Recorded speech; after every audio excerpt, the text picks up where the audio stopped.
তো Facebook YouTube দেখে দিন শেখা যাবে না।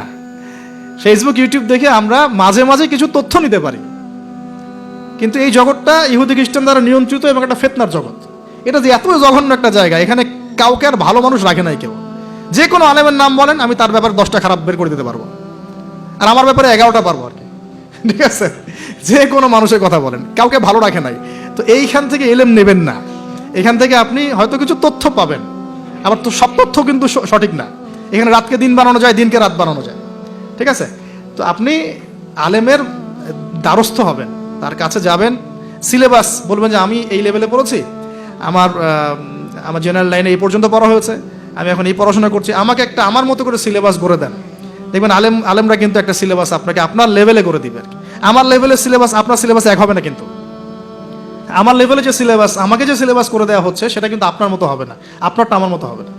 আপনাকে আমি যদি বলি, আপনাকে প্রথমে দেওয়া হবে কোরআন তেলাওয়াত শেখার ব্যাপার, নুরানি শিখবেন আপনি আগে, তারপর নাজেরা শিখবেন, তারপর আপনি হিপসে কিছু অংশ হিপস করবেন, তারপরে আরবি, যে এসো আরবি শিখি টাইপের বইগুলো আছে, এসো সরফ শিখি, এসো নাহু শিখি, এগুলো শিখবেন, ক্লাসিক্যাল অ্যারাবিক ল্যাঙ্গুয়েজ শিখবেন, তারপরে আপনি এবারত পড়ার যোগ্যতা অর্জন করবেন, দেন আপনি আস্তে আস্তে হাদিসের কিতাবগুলো মোতালা করবেন, এইভাবে যাবেন, সিরাত পড়বেন। কিন্তু সবার সিলেবাস তো একরকম হবে না। এই সিলেবাস ভিত্তিক পড়াশোনা না করলে, বিক্ষিপ্ত পড়াশোনা, আজকে এই বই, কালকে ওই বই, কালকে এই, কালকে সেই, একদম মাথাটা ম্যাসাকাট হয়ে যাবে। এই বিক্ষিপ্ত মাথা দিয়ে আপনি না কিছু চিন্তা করতে পারবেন, না সত্য মিথ্যা বুঝতে পারবেন। তখন আপনার মাথাটাকে যে কোনো দিকে নিয়ে যাওয়া সম্ভব। আমার মাথা এত সহজে যে কোনো দিকে নেওয়া সম্ভব হবে না ইনশাআল্লাহ, বিকজ আমি এগুলো সব ঘাটাঘাটি করেছি। এমন একটা কথা বললেই আমি ফট করে গ্রহণ করবো না, কিন্তু আমি কিন্তু বিষয়টাকে অনেক গভীরে গিয়ে যাচাই বাছাই করে তারপর সিদ্ধান্তে আসার চেষ্টা করব।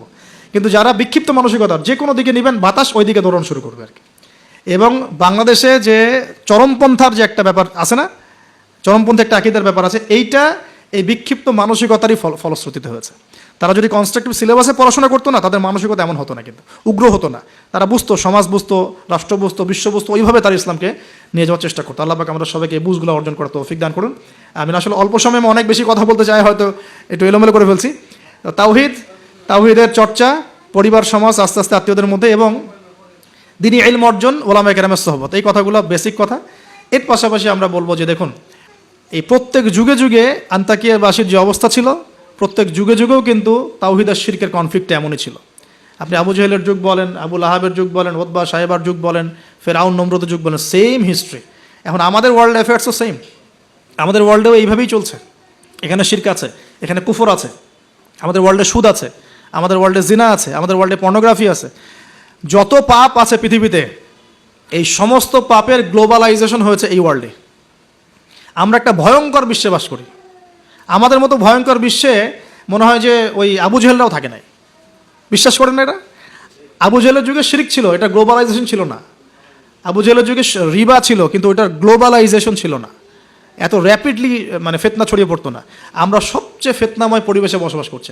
সামনে আরও ফিতনা আসবে, তারপর আরও, তারপর হয়তো বা আল্লাহ পাক কোনো একটা কিছু আনবেন ইনশাআল্লাহ তাআলা, কারণ রাতের পরে দিন আসবে, এটাই স্বাভাবিক।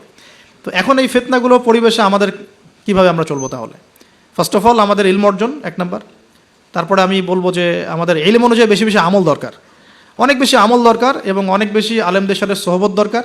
এই সোহবতে আমাকে দিন শেখাবে, আমল উৎসাহিত করবে।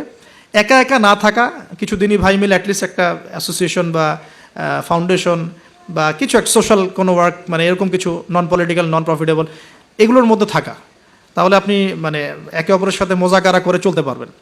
বা এগুলো করতে না পারলেও যে কোনো একটা বৃহত্তর জামা, যেমন যেটা ক্লাসিক্যাল ট্রেন্ড আছে, কেউ কওমির মধ্যে আছেন, কেউ তাবলিগে আছেন, কেউ সালাফিজমে আছেন, মানে একটা ঘরানা ফলো করে চলা, তাহলে আপনার কিছু দিনী ভাইয়ের সাথে আপনি মানে মিলেমিশে থাকতে পারবেন, আপনাকে ইসলাম সংশোধন করতে পারবে একজন আরেকজনের।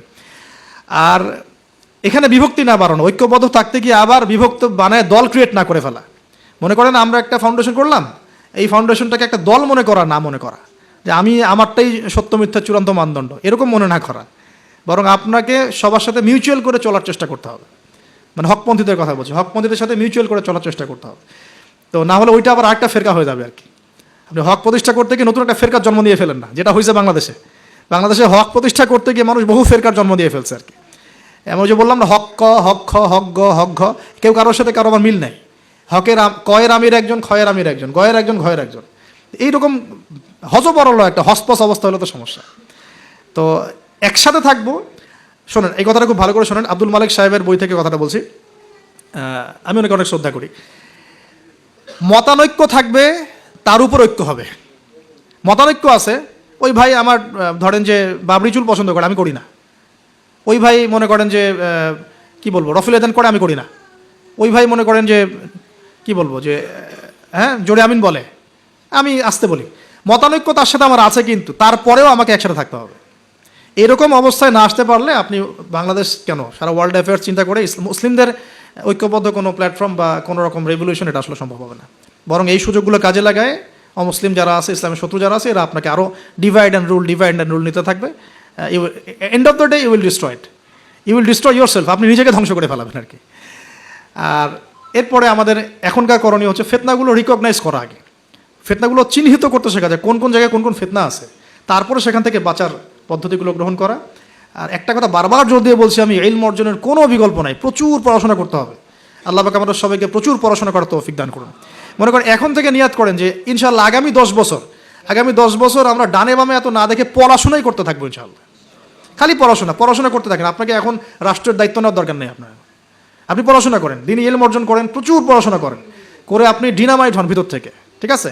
ইনশাআল্লাহ আপনার আমার যদি যোগ্যতা থাকে, আল্লাহ যদি আমাদের মধ্যে কবুল মানে ইসলাহ দেখেন, সংশোধন দেখেন, মানে খালেস নিয়াত দেখেন, হ্যাঁ খুলুসিয়াত দেখেন, আল্লাহ পাক চাইলে আপনাকে অন্ধকার থেকে তুলে রাষ্ট্রের নেতা বানাইতে পারেন না?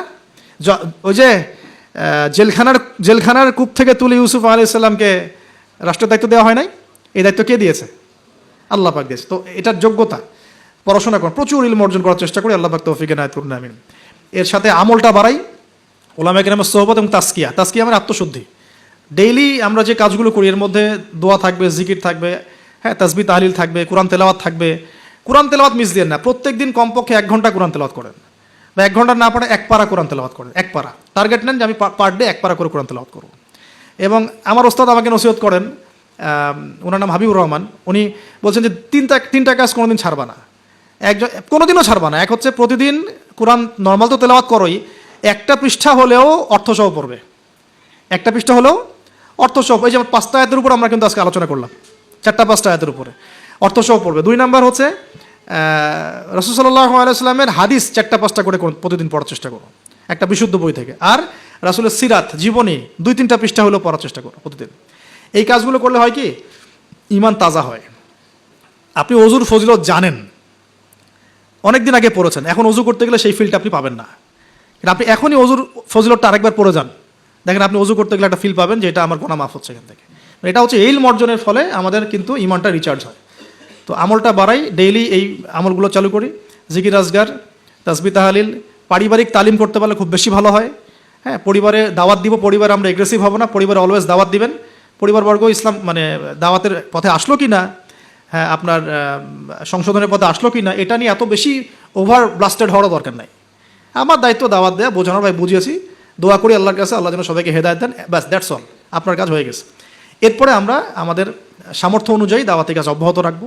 হয়তো ওলামায়ে কেরামের সোহবতে বা যেভাবে করছেন আলহামদুলিল্লাহ, প্রতিষ্ঠিত কোনো জামায়াতের মধ্য দিয়ে অথবা ক্লাসিক্যাল ইসলামিক ট্রেন্ডে যেভাবে কাজ করছেন আলহামদুলিল্লাহ, এই কাজগুলোকে সমন্বয় করাটাই চ্যালেঞ্জ। বাংলাদেশে প্রচুর কাজ হয় ইসলামের। আল্লাহ পাক কাকে যে কবুল করবেন, আমি খুব মনে মনে দোয়া করি আল্লাহ পাক যেন একজন যোগ্য মানুষকে কবুল করেন, যিনি এই দিন ইসলামের যে কাজগুলো দেশে চলছে এগুলোকে যেন ইউনাইটেড করতে পারে আর কি। এইটা চ্যালেঞ্জ আর কি। কাজ যে হচ্ছে না তা না, কাজ প্রচুর হয়, দিনই কাজ প্রচুর। আমাদের মসজিদের অভাব নাই, মাদ্রাসার অভাব নাই, মক্তবের অভাব নাই, কিন্তু বিশ্বাস করেন যে ওই যে ইসলামের ইকামাত, ওই ইকামাতের ছিটা ফোটাও নাই আমাদের মধ্যে। অতএব এটাকে আমাদের মধ্যে আল্লাহ পাক যেন যোগ্য ওমরের মতো কোনো মানুষকে দিয়ে কবুল করেন, আমিন। আল্লাহ পাক আমাদেরকে এই যুগের আবু বকর, ওমর, ওসমান, আলী হওয়ার তৌফিক দান করেন, আমিন। তো শেষ কথা হলো যে এই জিনিসগুলো আমরা পরিবারে এস্টাবলিশ করার চেষ্টা করি, হালাল খাই, এই কথাটা বলতে ভুলে গিয়েছিলাম। রিজিকের মধ্যে আমরা একটু হালালত্বের চেষ্টা করি, হারাম থেকে বাঁচার চেষ্টা করি। মেয়েদের থেকে সতর্ক থাকেন। আপনার রিজিকের সামর্থ্য হয়ে গেছে, আপনি বিয়ে করে ফেলেন, কিন্তু কোনো রকমের হারাম কোনো সম্পর্কের দিকে যাবেন না। খুবই খারাপ জিনিসটা। যার মধ্যে জিনা ঢুকে যাবে সে কখনো আল্লাহর মারেফত অর্জন করতে পারবে না। যার মধ্যে জিনা ঢুকে গেছে এর মনটা পবিত্র হতে পারবে না। তো মনের মধ্যে শয়তানি কিলবিল করবে, মনটা পবিত্র হতে পারবে না। পর্ন দেখার অভ্যাস থাকলে বাদ দেই। মেয়েদের দিকে তাকালে চোখ নিচু করার অভ্যাস করার চেষ্টা করি। আমি তো আপনাদের শহর ঘুরে ঘুরে আসলাম একটু আগে, তো এখানে তো চোখের হেফাজত করাটা ঢাকার মতোই কঠিন। ঢাকার মতোই কঠিন। তো এখানে আপনাদেরকে আরও বেশি ইমানের পরিচয় দিতে হবে। আমাদের সবাইকে আল্লাহ পাক তৌফিক দান করুন, আমিন। চক্ষু নিচু করা, পারলে বিয়ে শাদী করে ফেলা এবং পর্ন থেকে দূরে থাকা, অহেতুক আমরা ইউটিউব ফেসবুকে অনেক মুভিজ দেখি, এটা দেখি, ক্লিপ দেখি, এগুলো বন্ধ করতে হবে। যদি আমরা সত্যিকার অর্থেই চাই যে ইসলাম নিয়ে কিছু করতে, এ যুগের আবু বকর ওমররা যেভাবে চিন্তা করতেন ওইভাবে চিন্তা করতে হবে। আল্লাহ পাক আমাদের সবাইকে কবুল করুন, আমিন।